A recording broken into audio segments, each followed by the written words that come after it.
Bonsoir à toutes et à tous. Un immense honneur et plaisir de recevoir Émilienne Malfato ce soir. On se rappelle, pour ceux qui étaient là dès le début, que pour sa première interview, c'était ici pour son premier roman aux éditions Alizade. Euh, C'était aussi la première interview, donc ça marche. et, et on la reçoit donc à nouveau pour Le Colonel ne dort pas aux éditions du Sous-sol cette fois. Et je suis évidemment ravi de vous recevoir. On est en présence également de Julie Thévenet et de Philippe Savet qui représentent les éditions du Sous-sol. Et Julie parlera tout à l'heure de deux livres qui viennent de sortir. Bonsoir à tous les trois déjà. Bonsoir. Euh, Émilienne, ça fait déjà 2 ans avec le confinement qu'on ne s'est pas vu et depuis une sacrée ascension. Je vais vous présenter rapidement, je vais te présenter rapidement, pardonne-moi. Tu as été photographe, reporter de Non, guerre. je suis toujours photographe. Pardon, mais pas de guerre, enfin, plus de guerre. Ok. Dans différents pays, que ce soit l'Irak ou le Kurdistan, entre autres, et que sur toi, Seul amante le tigre a obtenu le prix Goncourt du premier roman. Et deuxième prix également, les serpents viendront pour toi, le prix Albert Londres. Donc, on imagine que jamais 203, on espère grandement pour celui-ci. J'aimerais d'abord, d'entrée de jeu, qu'on va rentrer dans le vif du sujet sur la torture. La torture n'existe en principe plus en France, notamment depuis l'apparition de l'avocat en garde à vue. Et on a souvent du mal à imaginer un monde où un tortionnaire peut agir sous ordre de dictateur. J'aimerais savoir comment ce thème-là t'est apparu. Tu voyages en effet énormément, mais c'est un thème particulier dont on entend très peu parler, excepté dans le monde des thrillers notamment. Une thématique en littérature qui n'est pas forcément très présente. J'aimerais savoir comment t'es venue cette idée, comment est venu ce thème à toi. Alors, moi, en fait, dans le monde dans lequel j'évolue, notamment dans lequel je travaille, en fait, c'est pas un thème si rare que ça. Parce que, enfin, c'est marrant, moi, j'ai l'impression que la torture, enfin voilà, j'ai pas l'impression que c'est quelque chose de rare. Alors, comme pour le premier bouquin, je ne sais pas vraiment comment le thème m'est tombé dessus. Euh, Toujours est-il que je le relis, bon, à la fois à mon métier, puisque donc enfin moi j'ai pas, voilà, pour anticiper des possibles questions, moi j'ai pas connu de tortionnaire ou assisté à des séances de torture. Je le dis parce que c'est une question qu'on m'a posée certaines fois. En revanche, que ce soit dans l'actualité actuelle, quoi, je veux dire, enfin moi par exemple, je me souviens avoir lu et entendu énormément de récits sur, bah, par exemple, la torture dans les prisons de Bachar en Syrie, ou que ce soit dans d'autres contextes, mais qui sont pas si éloignés. Par exemple, bah, la torture dans la quasi-totalité des pays de l'Amérique du Sud dans les années 70-80, que ce soit la bataille d'Alger, ou, enfin, je veux dire, pour moi, c'est pas du tout un thème qui m'apparaît comme éloigné. Et justement, je trouve ça très intéressant que tu dises que c'est un thème voilà, qui est pas banal, parce que moi, c'est pas forcément le ressenti que j'ai, mais que ce soit même voilà, au travers de films, au travers de choses comme ça, quoi. J'ai l'impression que c'est quelque chose qui est quand même important. Ouais, je te disais ça notamment par rapport à la CEDH qui souvent a longtemps condamné pour traitement inhumain et dégradant et pour torture notamment. Ce n'est plus beaucoup le cas, je parlais de la France évidemment, Mm. et en Europe notamment. Après, la France enfin voilà, ça sera intéressant de savoir ce qui se passe aussi loin des yeux et des oreilles de la CEDH. Mais en tout cas, la France a bien participé à disséminer tout son savoir et toute sa science et tout son art de la torture, puisque notamment bah, l'école des Amériques au Panama, c'était un truc où les instructeurs, notamment français, allaient et puis ils apprenaient à leurs amis de la CIA et des dictatures d'extrême droite sud-américaines comment on torture quelqu'un en technique, quoi. Oui, en effet, la France n'a pas C'est fait pas... prendre des rafales. Oui, oui. Puis c'est pas ça, c'est pas dans les cours d'histoire, par exemple. Alors, tes trois livres ne se ressemblent pas forcément, même s'il y a, il y a des ressemblances avec le premier, mais les trois parlent de la violence, de la guerre, d'une torture, d'une grande destruction. Est-ce que la littérature a permis de combattre les démons que tu as pu connaître pendant ces périodes de reporter de guerre? Oui, je pense que oui. Euh, Pas forcément de façon consciente. Enfin, je pense que c'est... On va l'exprimer autrement. Je pense que l'écriture, et notamment l'écriture de fiction, puisque je distingue vraiment deux types d'écriture qui sont pour moi très différents, je pense que l'écriture de fiction m'a évité un certain nombre de, on va dire, je sais pas, oui, peut-être de démons, en tout cas, a permis de les maintenir à distance et m'a probablement évité un certain nombre de désagréments, on va dire, psychiques qu'on peut avoir quand on évolue sur des terrains de guerre. Ouais. Et j'aimerais que tu nous racontes justement la manière dont tu écris, puisque là aussi, une fois de plus, il y a cette oralité, ce jaillissement d'une voix encore, puisqu'il y a cette narration double. J'aimerais que tu nous expliques comment tu crées hein, ce genre de texte, comment il arrive directement dans ton esprit, parce que ce n'est là aussi pas anodin, ce n'est pas quelque chose qu'on voit régulièrement. Qu'est-ce qu'il vient en premier chez toi? Est-ce que ça passe par la photographie de prime abord? Est-ce que tu pars d'une photo comme ça peut se faire dans certains ateliers d'écriture, où on part d'une photo pour ensuite écrire quelque chose, ou c'est tout l'inverse pour toi qui es photographe professionnel et la photographie est pour toi une écriture déjà en elle-même? Alors pour moi, la photographie est une écriture en elle-même et c'est une écriture qui est très distincte euh, de l'écriture. Enfin, photographie, en fait, c'est écrire avec la lumière. Donc c'est marrant parce que c'est comme s'il s'agissait toujours d'écrire, que ce soit avec des mots ou avec de la lumière. Et c'est quelque chose de vraiment différent. Et en fait, moi, ça me tombe dessus. C'est-à-dire que enfin, pour les deux fois où ça m'est arrivé, en tout cas, en fiction, ça me tombe dessus complètement. Je ne m'y attends pas, je ne le vois pas venir. Et je l'entends, en fait. Alors, ça fait un peu la fille qui entend des voix. Mais c'est le cas. C'est vraiment, j'entends le texte et il faut l'écrire. Et il faut vraiment le cracher sur le papier, le coucher sur le papier. Et c'est vraiment une nécessité. C'est vraiment, vraiment une nécessité. C'est-à-dire que c'est complètement obsessionnel et tant que ça n'a pas été craché sur le papier, eh ben c'est dans la tête et c'est envahissant en fait. Donc c'est quelque chose que j'ai la sensation de ne pas maîtriser, comme si ça me traversait en fait. C'est très bizarre. Enfin, c'est une sensation bizarre en tout cas quand on la vit. Et sur le court ou le moyen terme, comment l'écriture agit sur toi? Est-ce que tu restes de manière possédée dans ce moment-là uniquement le temps de l'écriture? Pardonne-moi pour le terme possédé, Pas de mais problème.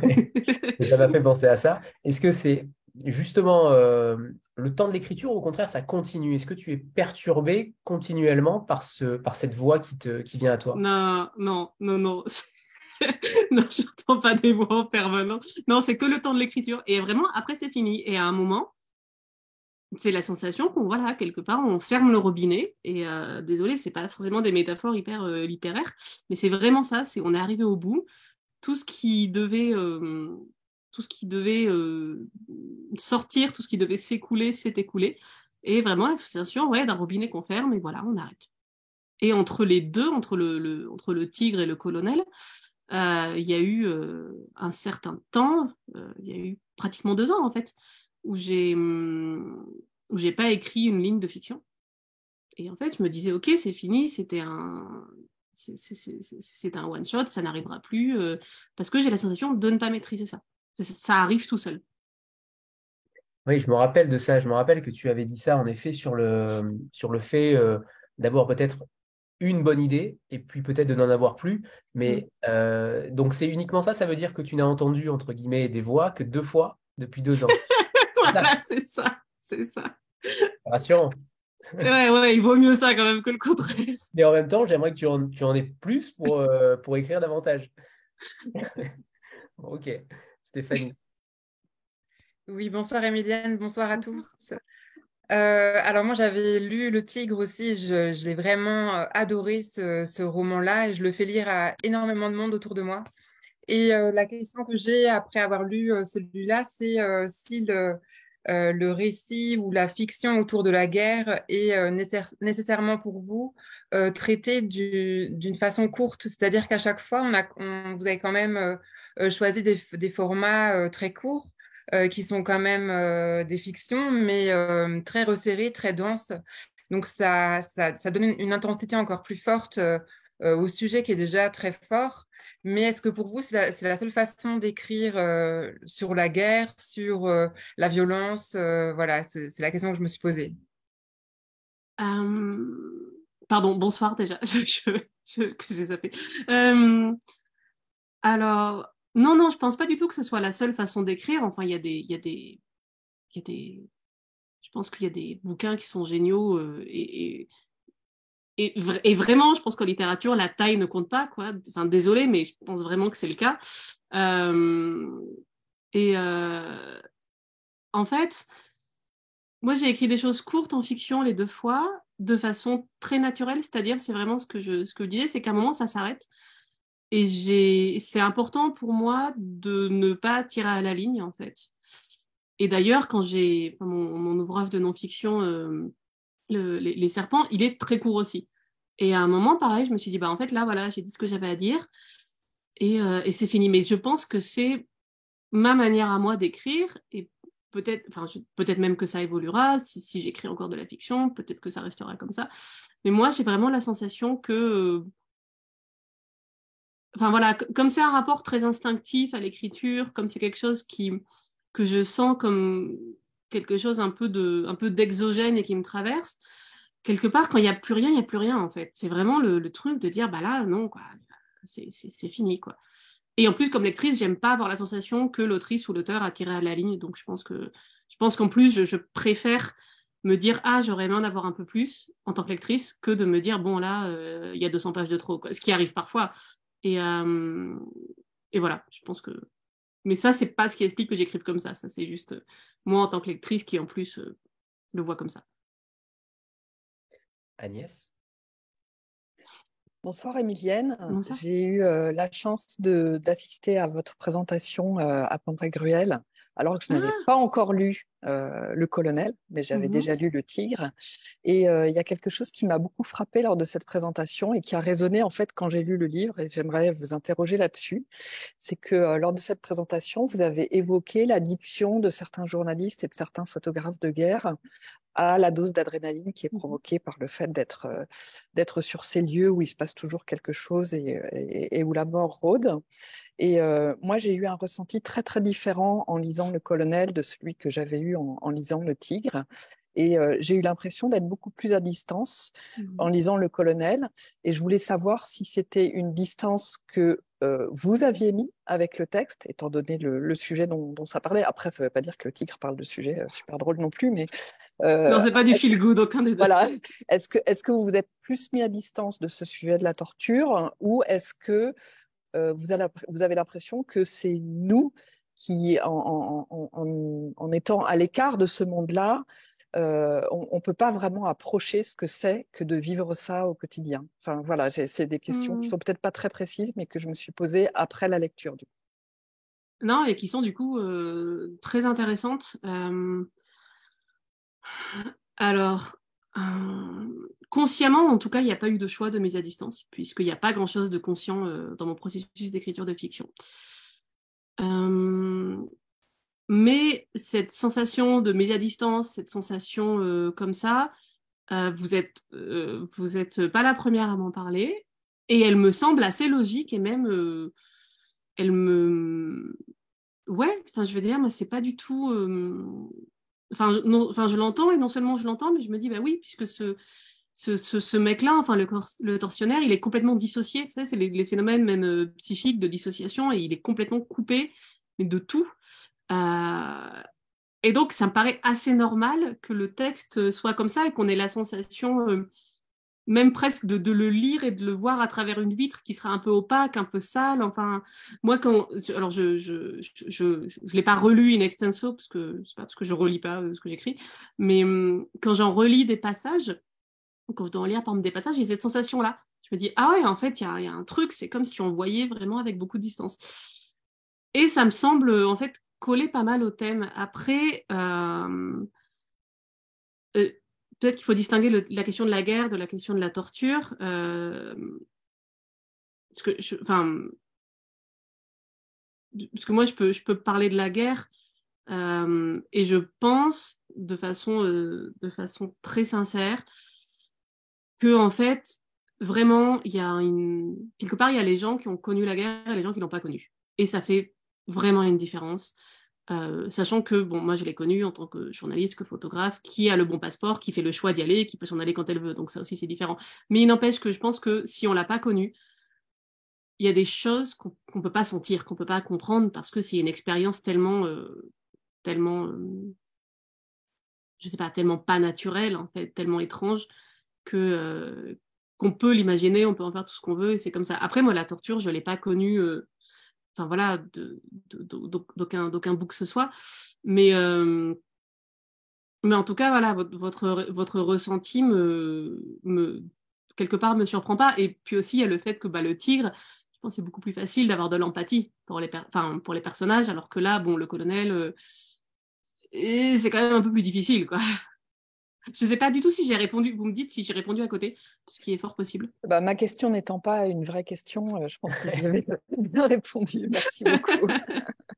Très forte. Elle est vraiment très forte, hein. Elle arrive à répondre à une non-question. C'est loin d'être évident. C'est peut-être une non-réponse, ceci dit. Je rebondis sur l'empathie, justement, parce que l'empathie, on en a un petit peu, mine de rien, sur ce colonel-là. Il y a quand même cette notion on le sent extrêmement grisâtre. On parlera tout à l'heure de cette couleur qui est très importante dans ce roman, le gris. Mais alors je sais pas de l'empathie, mais on a de la compréhension parce qu'il fait un travail.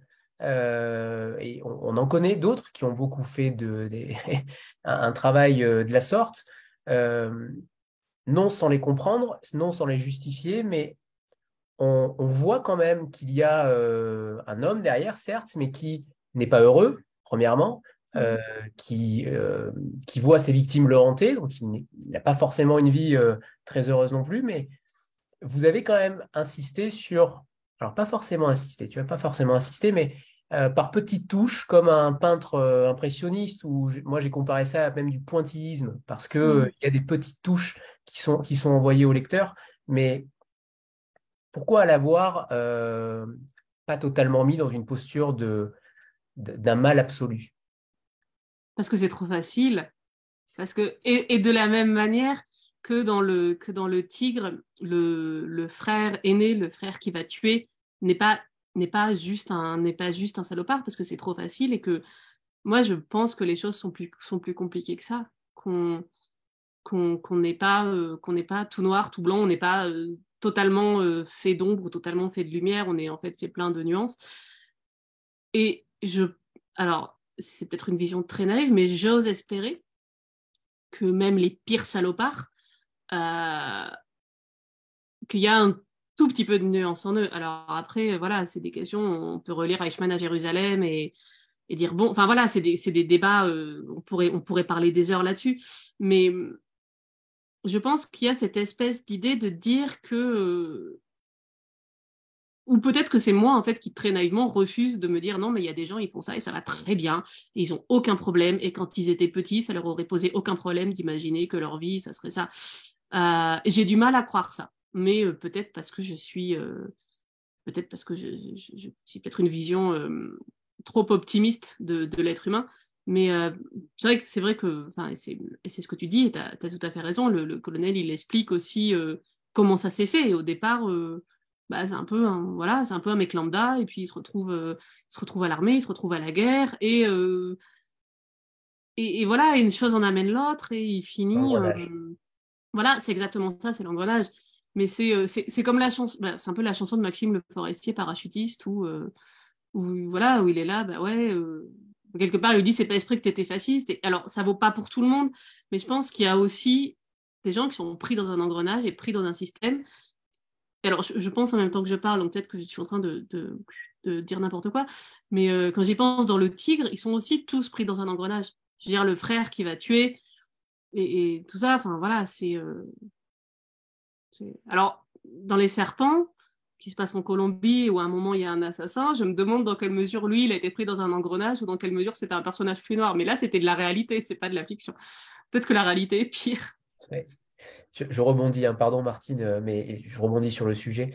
Est-ce que justement, c'est peut-être pas non plus, peut-être aussi ton métier de photographe qui permet avec deux photos, avec deux angles différents, d'avoir une vision de l'histoire totalement différente. Est-ce que c'est pas ça qui aussi te permet de mettre un petit peu d'empathie dans un personnage aussi sombre? Est-ce que ça a amené aussi ta réflexion là-dessus? Même si je sais que tu vas dire qu'il n'y a pas de réflexion et que ça Qu'il n'y t'est a pas de tombé réflexion. dessus. Oui. Une Alors, photo, je pense on peut tout on peut lui faire dire tout et n'importe quoi à une photo. à une photo et puis à tout. À tout aussi. On prend une interview, on coupe des bouts, hop, hop, hop. Tout est.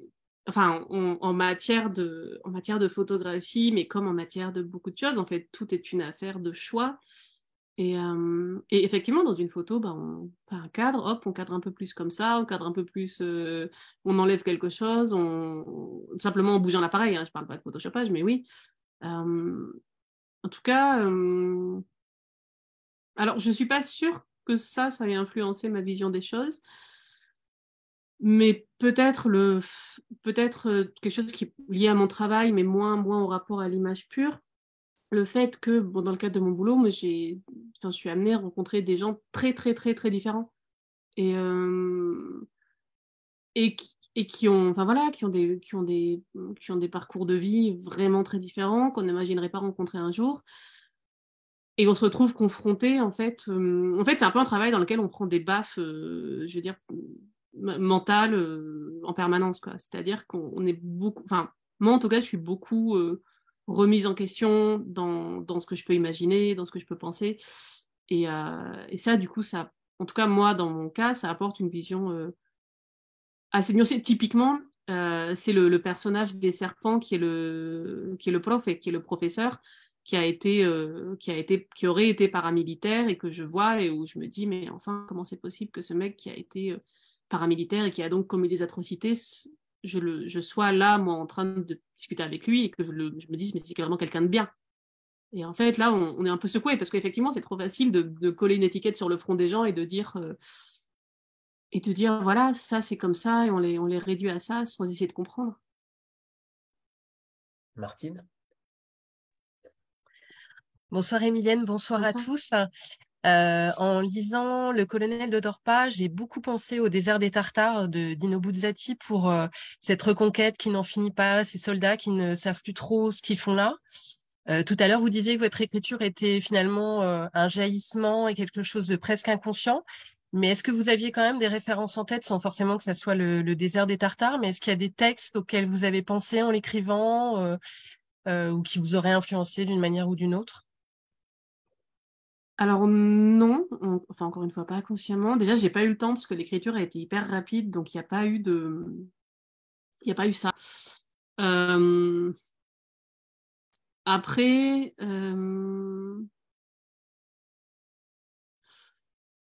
je, une- je pense que je suis assez influencée par des lectures, bah, par typiquement les poésies les plus désespérées, par exemple d'Aragon, les trucs plus noirs, quoi, vraiment les plus désespérés. Ça, oui, c'est quelque chose qui, je pense, m'influence de façon générale. Alors, le désert des Tartares, je ne suis pas sûre que parce qu'en fait, je l'avais lu, mais il y a vraiment très, très, très, très, très longtemps. Donc, j'ai presque pas de souvenir du texte. Euh, J'avais lu, par exemple, un petit peu de Julien Gracq, des choses comme ça, mais je pense que plus que... et puis il y a des films, enfin, je veux dire, il y a des films, il y a il y a toute une imagerie, il y a toute une imagerie qu'on a, voilà, à travers des films, à travers des reportages, à travers des photos. Et puis, il y a beaucoup de choses vues, en fait. Il y a beaucoup, beaucoup, beaucoup de choses vues.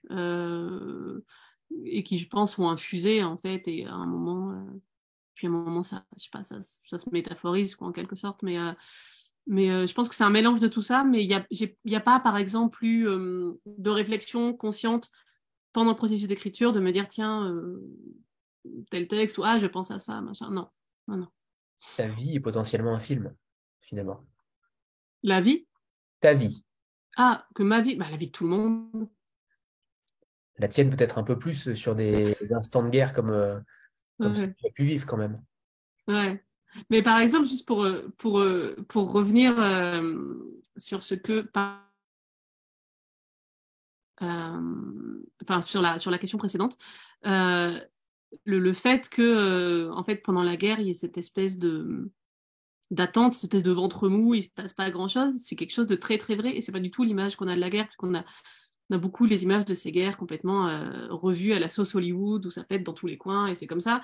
Et il y a des moments comme ça, mais il y a aussi beaucoup, beaucoup, beaucoup, beaucoup, beaucoup d'attentes. Et, euh, et ça, c'est quelque chose qui est surprenant quand on commence à le vivre, en fait, parce que c'est cette espèce de tempo, ouais, cette espèce de tempo, on est là, et bon, qu'est-ce qu'on fait? Et c'est vraiment comme ça. Est-ce que tu pourrais nous lire un premier extrait? Ouais, bien sûr.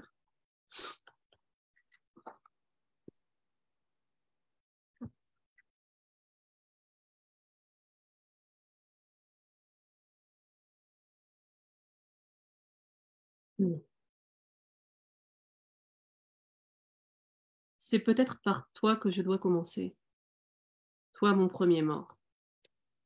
Pourtant, ta mort fut presque accidentelle, instinctive. Appelez ça comme vous voudrez. Tu fus le premier des hommes gris. C'était la guerre. Et j'étais jeune, trop jeune. J'ignorais encore ce que serait ma vie. Sans quoi, croyez-moi, j'eus préféré déserter, mourir de la main d'un autre au besoin. Mais que voulez-vous, il y a les réflexes, il y a la survie. Il y a le fusil qui s'enraye en face. Tu avais surgi devant moi dans ce décor d'apocalypse. Tu étais aussi jeune que moi. Ton uniforme presque semblable au mien.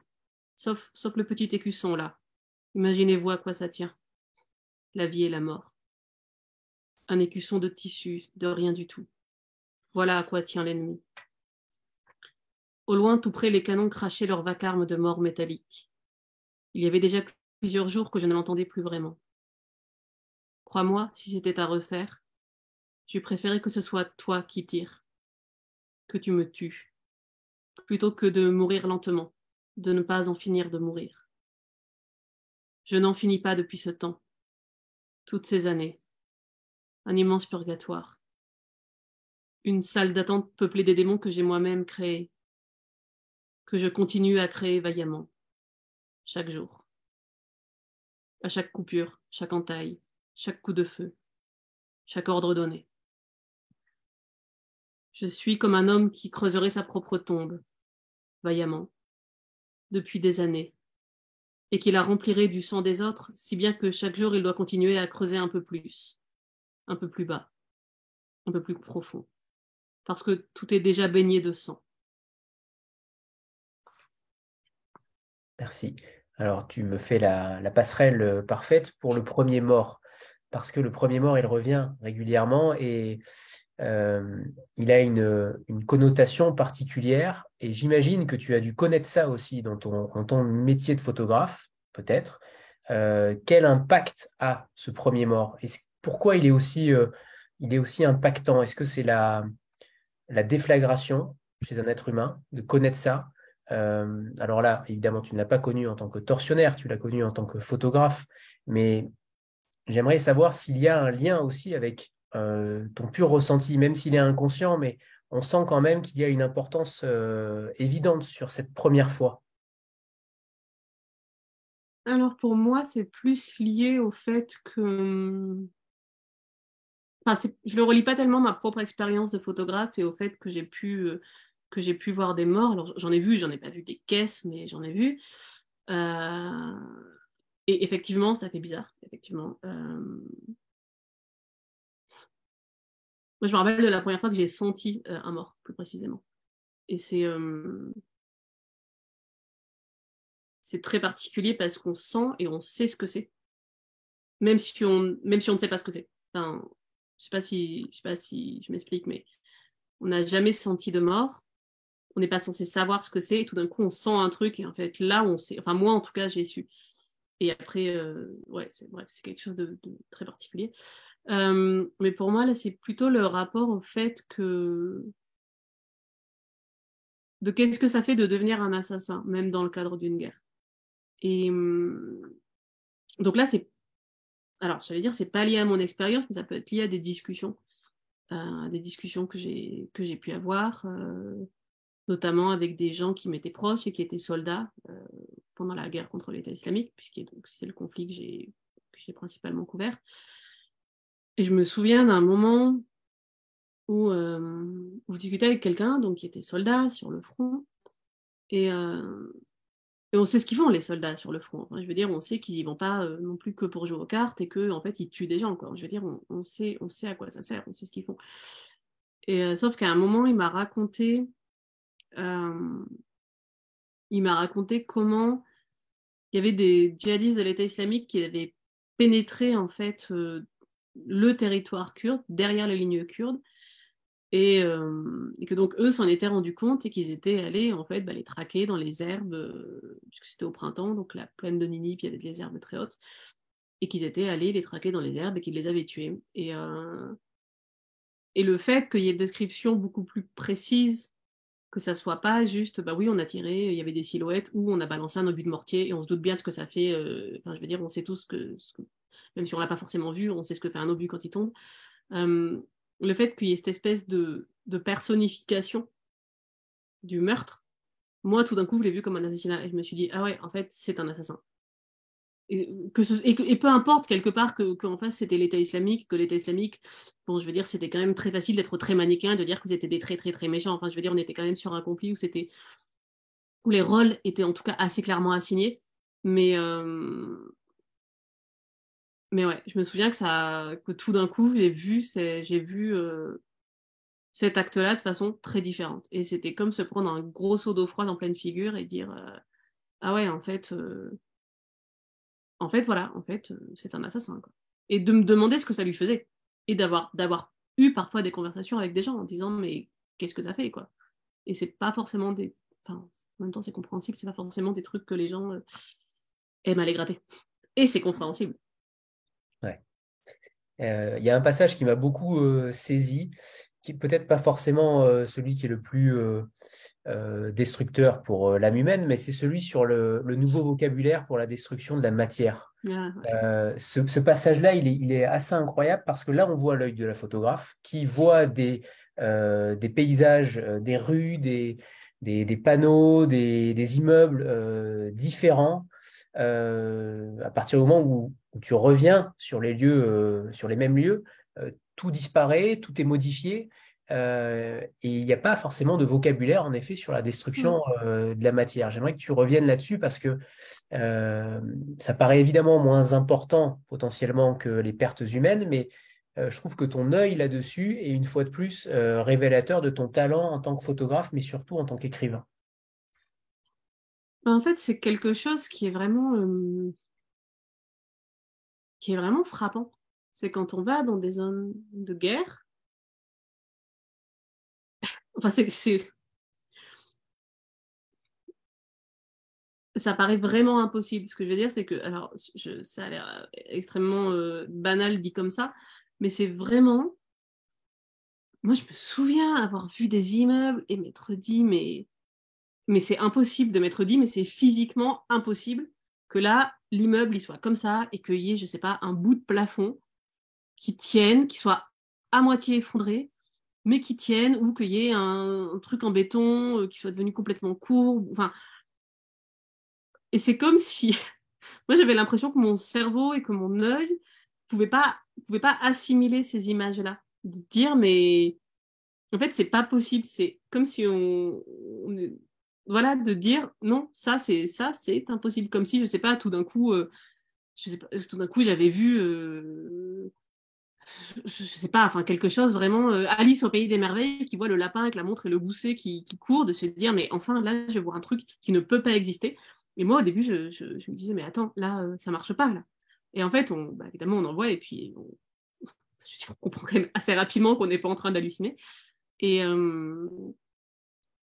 c'est quelque chose qui m'a beaucoup fascinée. Enfin, j'ai fait une série, enfin, j'ai travaillé photographiquement là-dessus, sur ces espèces de méga destructions, et d'ailleurs, là, même quand j'en parle à l'oral, je peine à trouver les mots. C'est-à-dire que c'est difficile de raconter. On manque de mots, vraiment, parce que c'est comme si la langue n'avait pas été faite pour décrire ces choses-là. Et, et ça, c'est quelque chose, ouais, qui m'a beaucoup marqué et qui continue à me marquer, quoi. Je veux dire, Et puis, il y a le côté complètement presque cinématographique. Enfin, moi, je me souviens, la première fois que je suis allée dans Mossoul, je me suis dit, mais bon sang, mais c'est Stalingrad, ou c'est la scène finale du pianiste quand il marche dans Varsovie, je crois que c'est Varsovie, et qu'il y a cette espèce de truc, on se dit, mais c'est dingue. Enfin, et tout d'un coup, on y est. Et là, c'est très bizarre parce que, voilà, on est aussi baigné dans cette espèce d'imaginaire, voilà, ouais, dans toutes ces images dont on est abreuvé. Et tout d'un coup, on dit, ah ouais, en fait c'est pas les films, quoi. C'est la vraie vie. Alors, il y a une question de Sandra qui n'a plus de voix, mais je la lis pour elle. Qu'est-ce qui a motivé de ne sélectionner que ces 3 voix masculines, donc le colonel, le général, l'ordonnance, et pourquoi ne pas avoir donné la parole à un homme torturé, alors que dans le Tigre, en effet, toutes les voix étaient entendues? En fait, je suis bien embêtée parce que je sais pas. Je sais pas du tout. Peut-être la vraie réponse, c'est que la voix de l'homme torturé, je l'ai jamais entendue. La question ne s'est pas posée, en tout cas. En tout cas, la question ne s'est pas posée pour moi. À aucun moment, je me suis dit, tiens, peut-être qu'il devrait parler. Euh, Et je pense que c'était important pour moi qui, enfin, je sais pas, ouais, ouais, non, je sais pas du tout, en fait. Je sais pas ce qui était important. Mais en tout cas, voilà, la question ne s'est pas posée. Ok. Stéphanie? Oui, moi j'ai une question sur la façon dont vous écrivez parce que vous dites que vous êtes en quelque sorte habité par une voix et qu'il faut absolument coucher sur le papier en fait tout ce qui vous traverse. Cependant, enfin, les textes, les 2 fictions ont quand même une structure très travaillée. Donc, comment vous combinez la dimension justement de jaillissement de quelque chose qui vous traverse et en même temps une structure particulière et très marquée dans les 2 récits, enfin dans les 2 romans. Alors, en fait, ça sort comme ça. C'est-à-dire que littéralement, là, le colonel, c'est sorti comme ça, en alternance. Alors, Julie, qui bosse au sous-sol, pourra confirmer que le premier manuscrit qui a été envoyé, il était comme ça. Il n'y a pas d'explication, c'est catastrophique. Vraiment, ça sort chronologiquement comme ça. Là, ça sortait un coup comme ça, un coup comme ça. Et pour le tigre, c'était la même chose. Alors, le tigre, j'avais développé certaines des voix après, mais le fait que ça soit la jeune fille et des passages plus oniriques et des extraits de l'épopée de Gilgamesh, c'était sorti comme ça. Mais vraiment. Et donc, mon hypothèse, c'est que c'est qu'il y a, j'imagine, tout un processus inconscient qui infuse pendant un certain temps dans mon esprit, et qu'une fois que l'inconscient a bien bossé, ça sort, et puis il n'y a plus qu'à l'écrire, quoi. Parce que je vois pas vraiment d'autres explications. Mais non, ça sort comme ça, et du coup, le premier jet, c'est pratiquement le jet final, quoi. Donc, voilà. Et les vers libres ne sont pas un préambule à l'écriture? Ça a jamais, étant donné que la poésie t'habite totalement, c'est le moins qu'on puisse dire. J'aurais pu penser que la poésie était le déclic pour ensuite continuer à écrire pour toi, mais pas du tout. Est-ce que par exemple, là, est-ce que des vers libres de ce roman-là ont pu être le début de quelque chose? Est-ce que tu débutes par la poésie ou au contraire, c'est Oui, la alors, narration qui non, te... non, non, excuse-moi, j'avais pas compris par ta question. Oui, oui, enfin, là, en l'occurrence, c'est la poésie qui était la plus spontanée. C'est-à-dire que la poésie, c'était vraiment, vraiment, je l'entendais. Et les passages qui sont pas en vers, je les entendais aussi. Mais c'est comme si j'étais plus consciente. je sais pas comment dire, quoi. Et d'ailleurs, dans le processus éditorial qui a été relativement à la marge, d'ailleurs, ce sera intéressant d'avoir l'opinion de Julie. Enfin, voilà, moi, j'ai eu la sensation qu'il y avait peu de retravail sur le texte. J'ai, par exemple, étoffé, j'ai dû rajouter, je sais pas, l'équivalent de, je sais pas, 3-4 pages au total. Je sais pas si Julie s'en souvient. Enfin, je sais pas ajouté grand-chose, mais ce que j'ai rajouté, c'était sur des passages pas en vers libre. Les passages en vers libre, ils ont vraiment pas bougé. Enfin, je pense s'il y a eu 3-4 mots qui ont bougé dans tous les passages en vers libre, on doit être au total, quoi. En revanche, les passages non en vers libre, je me disais, ok, peut-être que là, je peux rajouter un paragraphe, machin, tout ça, peut-être que parce que ils étaient ouais plus conscients. Euh, et par exemple, depuis l'écriture du colonel, à un moment, un ami m'a demandé pour un fanzine qui fait un mini texte de fiction. Moi, j'avais rien. Et, euh, et bref, j'ai un peu pondu un truc comme ça. Enfin, voilà, parce que s'il le voulait, c'était rapidement et tout ça. Et c'est sorti sous forme de vers libre. Donc, je pense que la poésie est quelque chose qui vient plus facilement. Est-ce que tu pourrais dire que la poésie te convoque? Ça serait une très jolie manière de le dire, en tout cas. Alors, on va parler de la brume et du gris notamment parce que, en effet, et comme la couverture le montre aussi, tu en as mis beaucoup dans ce roman-là. J'aimerais savoir déjà pour quelle raison, pourquoi il y a ce flou, pourquoi il y a cette brume, pourquoi il y a cette couleur comme le gris. Est-ce que ça t'évoque quelque chose de particulier en tant que photographe, en tant qu'écrivain, ce gris-là, ce gris, c'est pas une couleur anodine non plus. Il y a très peu d'écrivains qui sont dans la zone grise. Donc au final, pourquoi cette couleur-là? Qu'est-ce qu'elle t'évoque en réalité? Parce qu'on aurait pu penser à du noir et blanc ou de la couleur. Pour un photographe, ça paraît plus logique en tout cas, mais là, c'est du gris. C'est quand même quelque chose de particulier. Est-ce que Est-ce qu'au sens propre ou au sens figuré, qu'est-ce qu'il y a derrière? Qu'est-ce qu'il y a de manière métaphorique aussi? Euh... Alors justement, le fait que ça soit très gris, l'absence des autres couleurs et les rares fois où elles apparaissent, elles sont d'autant plus... Enfin, je veux dire, elles sont vraiment importantes. D'ailleurs, je pense que la couverture qu'on voit magnifiquement derrière toi et que je trouve absolument sublime, c'est génial parce qu'il a fait Nicolas Magrin, qui est le peintre qui a fait ça. Il a fait quelque chose en des tons assez gris, mais il y a quand même un peu de couleur. Et il y a un peu de ce mordoré, de ce machin. Et pour moi, c'est vraiment ça. C'est un livre où il y a très peu de couleurs. Il y en a un tout petit peu. Et pour moi, des rares endroits où elle est, euh, c'est quelque chose de très important. Et après, Est-ce qu'il peut y avoir de la lumière dans le gris? oui, il peut y avoir de la lumière dans le gris. Après, il faut savoir que tu parles à quelqu'un qui est obsédé par la lumière et par les couleurs. Je fais partie des photographes qui sont obsédés par la lumière. On est plus ou moins, obsessionnel sur des trucs et moi, les lumières. Enfin, par exemple, je suis quelqu'un qui regarde le ciel et ah mon Dieu, un beau ciel, ah des beaux nuages. Enfin bref, c'est catastrophique. Et donc oui, il peut y avoir de la couleur. Je pense qu'il y a beaucoup de choses qui peuvent passer. C'est intéressant le gris parce qu'il y a plein de styles de gris différents et en même temps, il y a l'idée que et je reviens, ça permet aussi, ça fait un peu le lien avec une des questions qui était posée avant, avec le fait que ce colonel, il est à distance, il est brouillé, il y a cette pluie. Et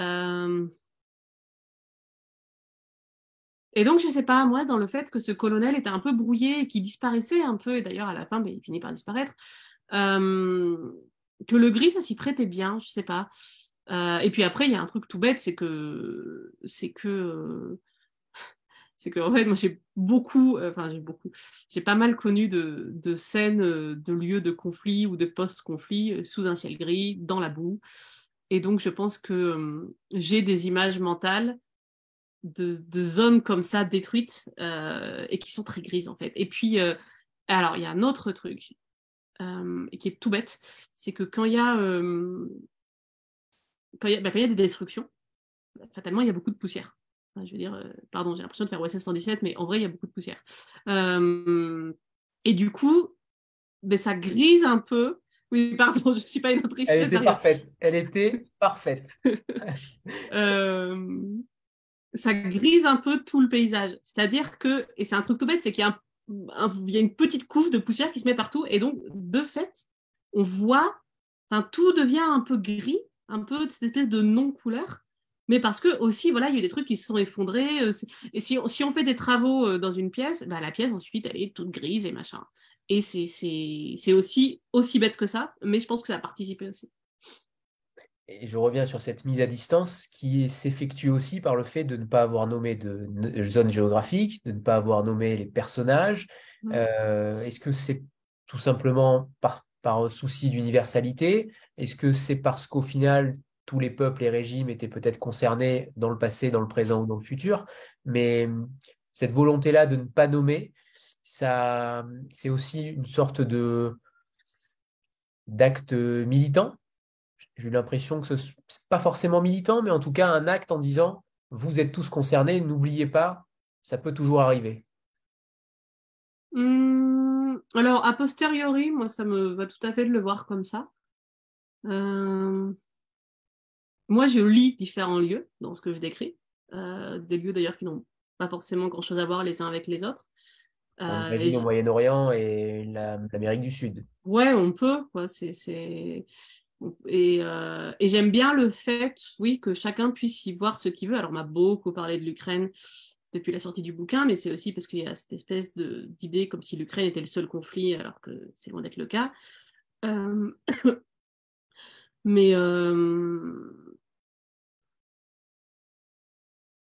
il y a aussi, et ça, c'est des choses a posteriori. En fait, pour moi, ils n'ont jamais eu de prénom et le lieu n'a jamais été défini. Enfin voilà, c'est la ville. Et ça me plaît que ce soit comme ça. Ça me plaît, voilà. Et il y a probablement derrière une espèce de volonté, effectivement, d'universalité. C'est la ville. Et on ne sait pas où c'est.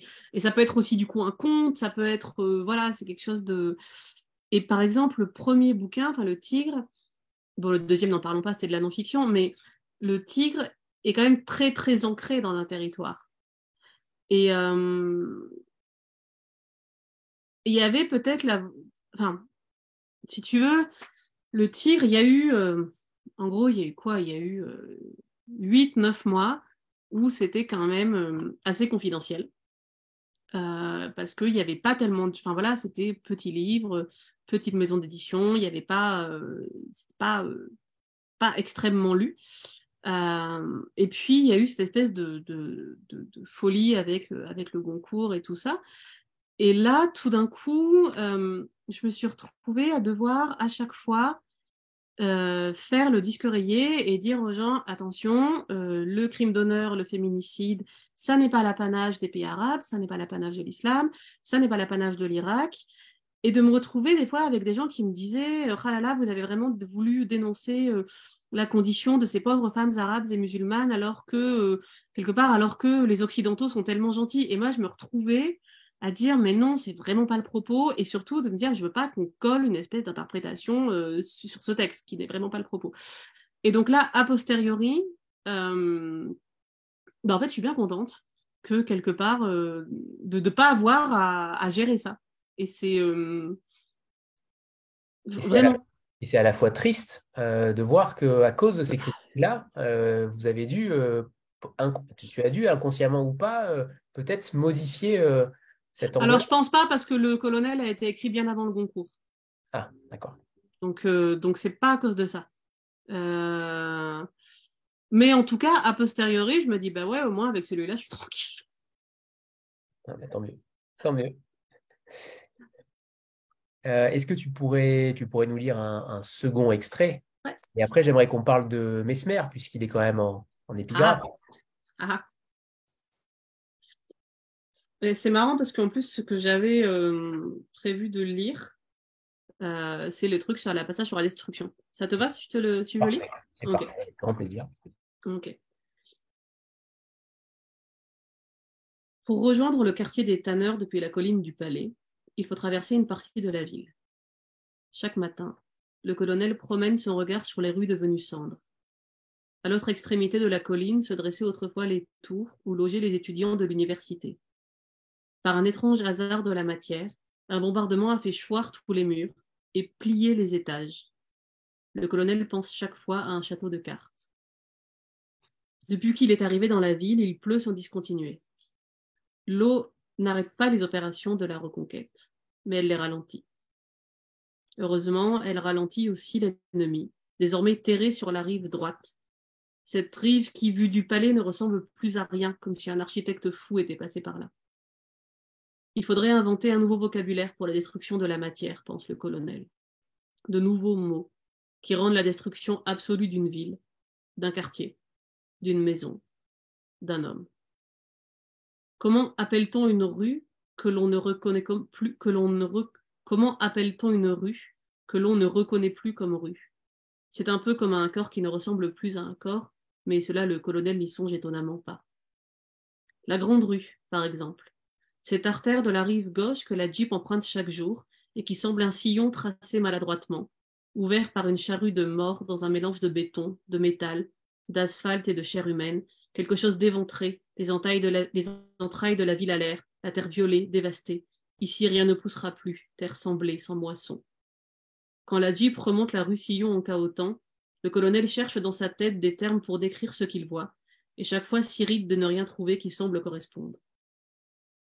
Avec les nombreuses exactions de l'ennemi, puis les opérations de la reconquête, la ville a pris une nouvelle géographie. L'urbanisme de paix acquiert de nouvelles fonctionnalités dans la guerre. Les lampadaires, par exemple, qui se contentent d'éclairer en temps de paix, font d'excellents gibets.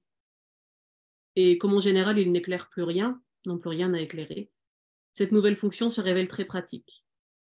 Même si, le colonel le sait d'expérience, on peut aussi très bien pondre un homme à un lampadaire en fonctionnement. Merci. Alors, sur cette épigraphe, qui est peut-être l'épigraphe le plus court de l'histoire de la littérature, cette phrase, c'était un spécialiste. Mais là aussi, ça montre la froideur, la dureté. J'aimerais que tu nous parles de ce choix-là, de ce choix d'épigraphe de Pierre Messmer. Alors ça a été rajouté a posteriori. Ça a été rajouté au moment du processus éditorial, je crois. Enfin, après l'été dernier, en tout cas. Et c'était vraiment un choix délibéré. Donc je sais pas si je recontextualise ou si c'est clair pour potentiellement. Oui, je pense que tu peux recontextualiser. Ouais. Donc c'est Messmer qui parle de l'envoi de Paul Osarès à Fort Bragg aux États-Unis. Fort Bragg, c'était un centre, une espèce de centre militaire aux États-Unis. Et donc Osarès, qui est connu pour avoir dit franchement qu'il avait torturé et que voilà, ça lui posait pas forcément de problème.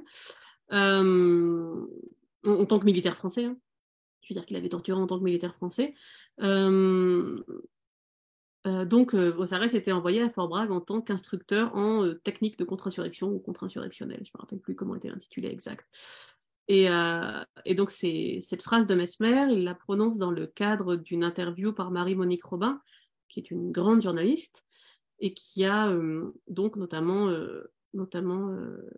enquêté et travaillé sur cette espèce de savoir-faire français de la torture. Et puis là, c'était dans le cadre d'un documentaire qu'elle a réalisé sur les tortionnaires et les anciens militaires de la dictature argentine, donc de la dernière dictature de 76 à 83 en Argentine. Et c'était vraiment délibéré. Là, c'était un truc un peu, c'était un choix plus politique, d'ailleurs qui n'a pas plu à tous les critiques littéraires selon leurs affinités politiques. C'était assez marrant à voir. Enfin voilà, il y a un truc qui m'a fait beaucoup rigoler, c'est qu'à un moment, il y a eu une critique du bouquin. Et en gros, la critique, c'était « Ouais, le bouquin est bien, mais la citation de Messmer, là, ça casse tout. Du coup, ouais, non, c'est vraiment très, très, très, très dommage. » Et c'était très, très drôle parce que c'était quelqu'un de droite, quoi. Et c'était marrant. Enfin, c'était amusant de voir. Voilà. Et oui, certains journalistes s'arrêtent à 3 mots. Oui, ça peut arriver. On va faire une petite photo de groupe avant de nous quitter. Pardon, pas avant de nous quitter. D'abord, il y a Julie qui va évidemment présenter les 2 romans. Et Julie, d'ailleurs, est-ce que vous voulez réagir sur tout à l'heure sur le côté éditorial du Est-ce que travail? j'ai été pénible, Julie? Pas du tout. Et après, moi, j'ai C'est vrai que j'ai peu de souvenirs parce que je me souviens avoir lu ton manuscrit assez tardivement par rapport au choix de la maison. Enfin, Mm. et du coup, j'ai eu peu de temps entre ton manuscrit brut, on va dire, et Mm. ton manuscrit retravaillé que j'ai beaucoup, beaucoup lu sur épreuve quand on faisait toutes ces Oui, modifs c'est vrai. de mise en page. Je pense que tu te souviens. Ah oui, parce qu'il y avait un truc, c'était c'était les sauts de lignes Ouais. des vers libres. Et là, je pense que Julie, bref, tu devais en faire des cauchemars, quoi. Non, ça C'était va, la c'est passé. catastrophe. Donc voilà, j'ai pas vraiment de choses à ajouter, mais c'est vrai qu'en effet, je me souviens qu'il y avait très peu de différence entre ce que j'avais lu peut-être 2 mois avant et ma Mm. lecture sur épreuve. Bon, Emilienne dit toute la vérité, rien que la vérité. Allez, on prend la petite photo avant de te libérer, Emilienne. 3, 2, 1. C'est bon, parfait. Merci. Emilienne, il est temps de te remercier. Je suis dans les temps, je crois même à la minute près. Merci beaucoup. Alors, merci infiniment à toi. Merci pour ce texte, une fois de plus. On ne se lasse jamais de ce que tu écris. Alors, j'espère vraiment que les voix vont continuer. Je l'espère vraiment. Parce que tu régales, je pense, chaque lecteur à chaque fois. Donc merci. Voilà. Merci pour ton travail et pour ta fidélité, surtout à Vlil. Non, merci à toi, Anthony. Et puis à tous ceux qui sont là. Moi, je suis toujours épatée qu'il y ait des gens enfin voilà, surtout que je suis pas une autrice très sérieuse, donc voilà. Je suis d'autant plus flattée et touchée qu'il y ait des gens qui, qui viennent écouter. Merci Merci à beaucoup. toi. Au revoir, Emilienne. Au Merci beaucoup. revoir. Bonne soirée. Au revoir. Au revoir. Et donc, c'est place à Julie Thévenet maintenant, donc, qui va nous présenter 2 romans qui sont récemment parus aux éditions du Sous-Sol, avant d'entamer bientôt pour elle, j'imagine, la rentrée littéraire avec Mariana Enriquez, qu'on avait déjà reçue aussi, et qui avait été traduite par Anne Plantagenet, la divine et fabuleuse Anne Plantagenet, peut-être la meilleure traductrice euh, existante. Je n'en rajoute pas, c'est la vérité. Elle va traduire donc le prochain également et elle est aussi traductrice d'un roman dont vous allez nous parler à présent. Oui, tout à fait. Alors, il s'agit du roman Mal d'époque, qui est sorti en novembre en librairie et qui a été traduit par Anne Plantagenet.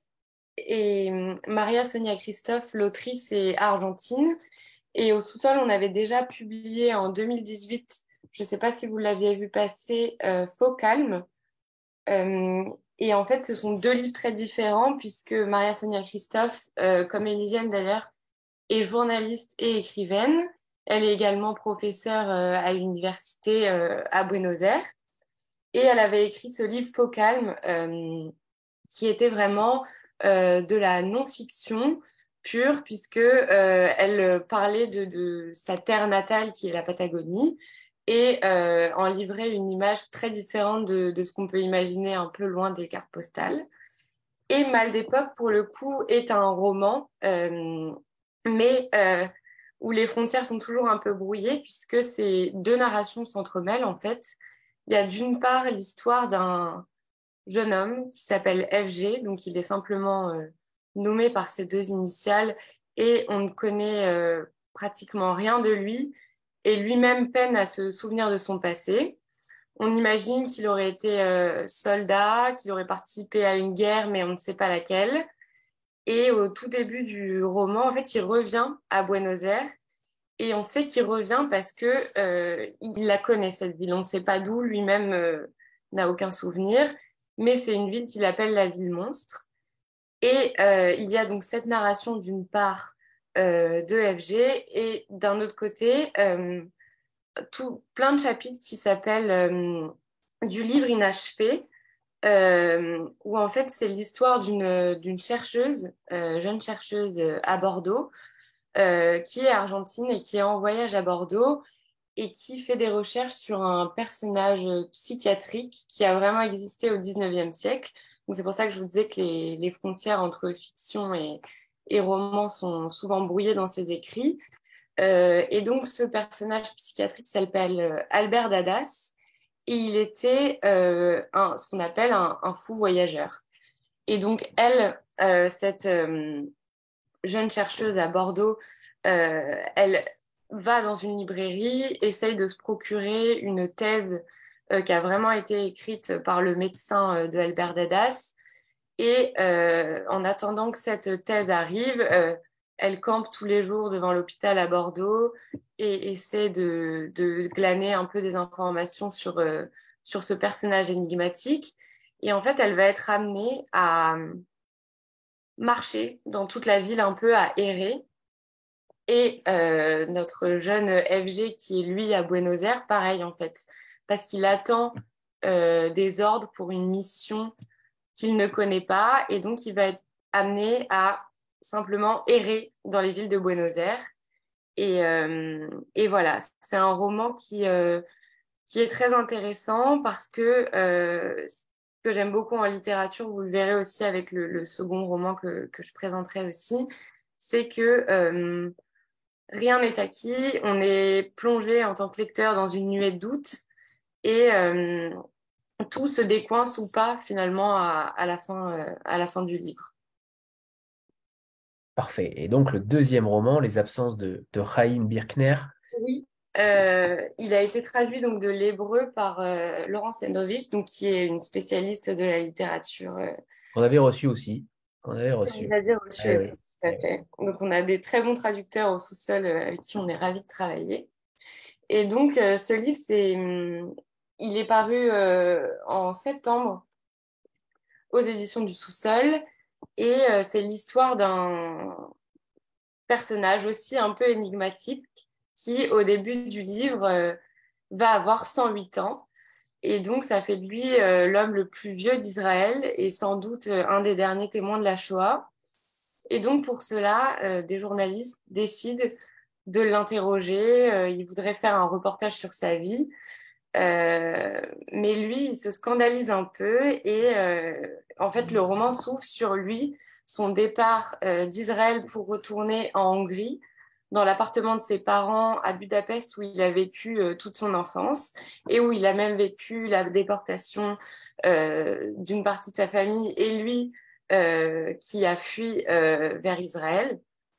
Et ce qui est très intéressant dans ce livre, c'est la façon dont il est construit parce que le Homer Meyer-Welber est un chef d'orchestre et il a construit son roman sur différentes temporalités. Ce qu'il nous expliquait, on lui a posé quelques questions aussi sur l'écriture de son roman. Il nous expliquait que lui, en tant que musicien, il avait l'habitude de travailler sur différentes temporalités et qu'il avait une façon très philosophique de composer avec le temps, en fait, puisque quand il joue une note, elle est déjà morte. Et en fait, dans ce livre, ce qui est intéressant, c'est on a à la fois une narration qui est au présent et tous les retours en arrière de sa vie et de la vie de son père et d'éléments, en fait, qu'on lui-même ne sait pas si ces éléments se sont réellement produits ou pas, et c'est tout ce démêlement qui est intéressant. Merci. Merci, Julie. Et les deux livres sont déjà sortis, donc aucun Oui. problème pour les trouver. Et on se retrouve pour la rentrée littéraire bientôt. Si vous voulez dire un petit mot sur Mariana Enriquez, vous pouvez évidemment, puisque c'est un texte qui là est beaucoup plus court que le premier. Oui, alors c'est vrai que Mariana Enriquez a déjà publié des nouvelles au sous-sol sous le titre de Ce que nous avons perdu dans le feu en 2017. Et là, elle nous revient avec Les dangers de fumer au lit, donc qui sortira en librairie vendredi 13 janvier. Et donc, ce sont des nouvelles, toujours des histoires, toujours sous cet angle gothique, un peu horrifique. Voilà. Merci. Merci, Julie. Bah, il est temps de vous remercier toutes et tous. Et puis, vous souhaiter une très belle soirée à tous. Merci, merci d'avoir été présents. Merci, Julie, Philippe et Adrien qui n'était pas là ce soir. Et bien sûr, Émilienne. Merci. Merci beaucoup. Au revoir tout le monde. Merci, bonne soirée. C'était très bien, Julie. Merci. Au revoir tout le monde. Au revoir. Bonsoir tout le monde, merci. Et Joyeuses fêtes. Et joyeuses fêtes, en effet, on se retrouve à la rentrée littéraire, merci évidemment, beaucoup. comme toujours, avec 12 éditeurs, donc 6 éditeurs par soirée. Je vous rappelle les dates, le 5 et le 8 janvier. On vous en dira plus bientôt. Au revoir tout le monde. Merci. Au Au revoir. revoir. Merci.